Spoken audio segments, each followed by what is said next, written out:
তাহলে বন্ধুরা এইভাবে একটা মশলাদার পাবদা বানিয়ে ফেলবেন, আশা করি ভীষণ ভালো লাগবে। আর এই রান্নাটা এইভাবে করলে কিন্তু গরম ভাতের সঙ্গে খেতে দারুণ লাগে, একবার হলেও বানিয়ে খেয়ে দেখবেন। আর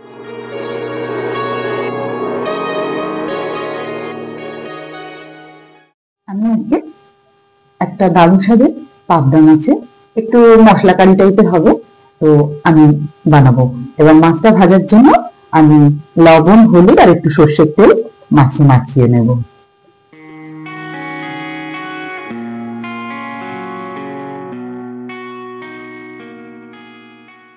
লবণ, হলুদ আর আমি একটু সর্ষের তেল দিয়ে নিলাম।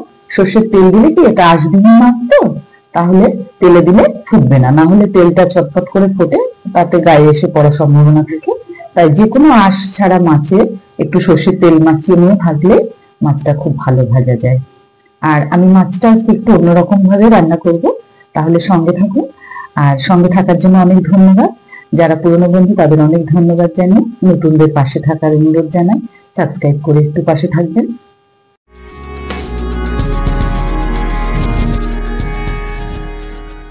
এবার আমি মাছের জন্য একটা মশলা রেডি করে নেব। আমি নিয়ে নেব 1 চামচ জিরে, গোটা জিরে, 1 চামচ মতো ধনে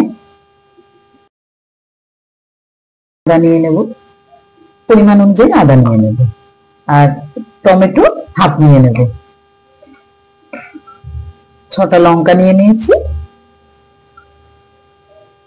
ছোট ছোট রসুন কোয়া বলে 5-6 কোয়া রসুন নিয়ে নেব, আর একটা মিডিয়াম সাইজের পেঁয়াজ কুচিয়ে রেখেছি। এবার আমি একটু জল দিয়ে মশলা পেস্ট রেডি করে নেব।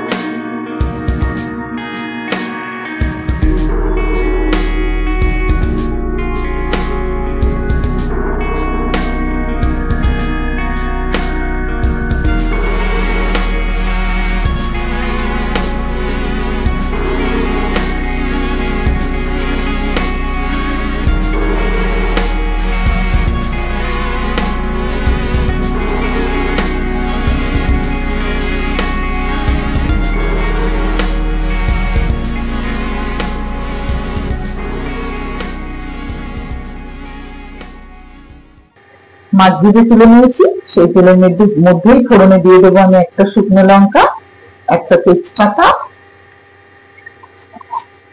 একটুখানি গোটা জিরে, একটু নাড়াচাড়া দিয়ে নেব।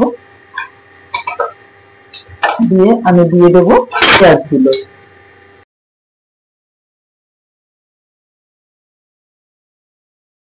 ভেজে নেব লাল লাল হওয়া পর্যন্ত। আমি পেঁয়াজটা ভালো করে ভেজে নেব।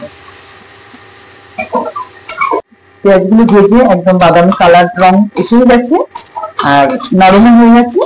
এবার আমি বেটে রাখা মশলাটা দিয়ে দেব।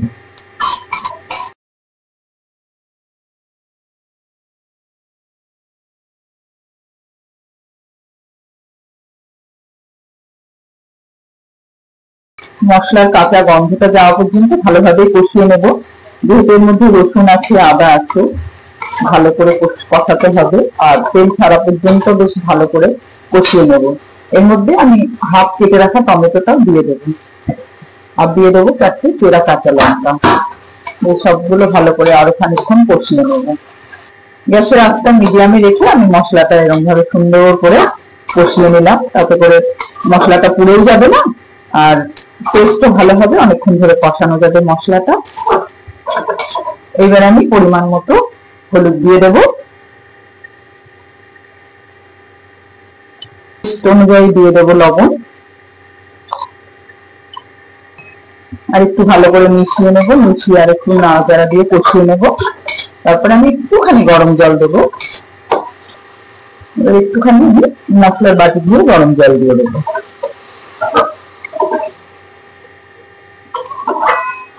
ঢাকা দিয়ে 2-3 মিনিট ফুটিয়ে নিয়ে তারপরে মাছটা দেবো।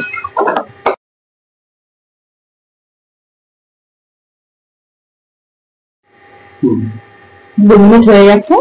এবার আমি মিডিয়াম ফ্লেমে রেখে একটু ফুটিয়ে নিয়েছিলাম গ্রেভিটা। এবার আমি মাছগুলো মিশিয়ে দেব। মাছের কালার গুলো কি সুন্দর হয়েছে দেখুন। তেল লবণ হলুদ মাখিয়ে রাখলে মাছটা খুব সুন্দর হয় দেখতে, আর লবণটাও ভিতরে যায়, খেতে খুব টেস্ট হয়। এবার আমি মাছটা মিশিয়ে দিয়ে আমি 3-4 মিনিট মিডিয়াম ফ্লেমে একটু মাছটা ফুটিয়ে নেব। ঢাকা দিয়ে দেবো।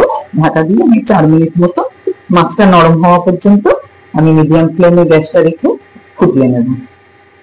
মাছটা ফুটতে ফুটতে এদিকে আমি একটা ফোড়নের জন্য ভাজা মশলা রেডি করে নেব। ভাজা ফোড়ন বলা যায় এটাকে। আমি একটুখানি সর্ষের তেল দিয়ে দেবো কড়াইয়ে, সামান্য দিয়ে দেবো শুকনো লঙ্কা কুচি কুচি করে ভেঙে নিয়েছি। তেলটা গরম হলে 1 চা চামচ কালো সর্ষে দিয়ে দেবো,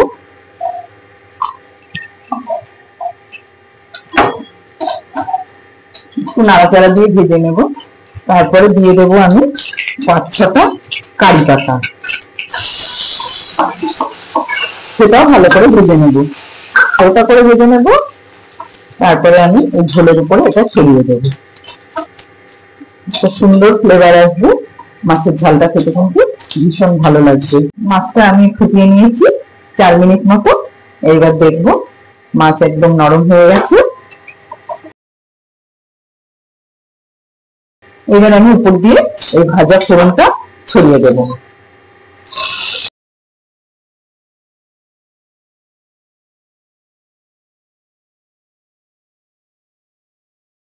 এতে করে কি মাছের ফ্লেভারটা এত সুন্দর লাগবে, গরম গরম ভাতের সঙ্গে এরকম মাছের ঝোল থাকলে কিন্তু খুব ভালো লাগবে। দুপুরের খাবারটা ভীষণ প্রিয় হয়ে উঠবে। সব রেডি হয়ে গেছে, গ্যাসের ফ্লেম অফ করে দিয়েছি। এবার আমি নামিয়ে নেব, নামিয়ে গরম গরম সার্ভ করব। তাহলে বন্ধুরা এইভাবে একটা মশলাদার পাবদা বানিয়ে ফেলবেন, আশা করি ভীষণ ভালো লাগবে। আর এই রান্নাটা এইভাবে করলে কিন্তু গরম ভাতের সঙ্গে খেতে দারুণ লাগে। একবার হলেও বানিয়ে খেয়ে দেখবেন। আর আমার রান্নাটা যদি ভালো লাগে তাহলে অবশ্যই কমেন্ট করে জানাবেন কেমন হয়েছে। এতক্ষণ আমার পাশে থাকার জন্য অনেক ধন্যবাদ। তাহলে দেখা হবে নতুন কোনো রেসিপি নিয়ে। আজ তাহলে এই পর্যন্ত, টাটা।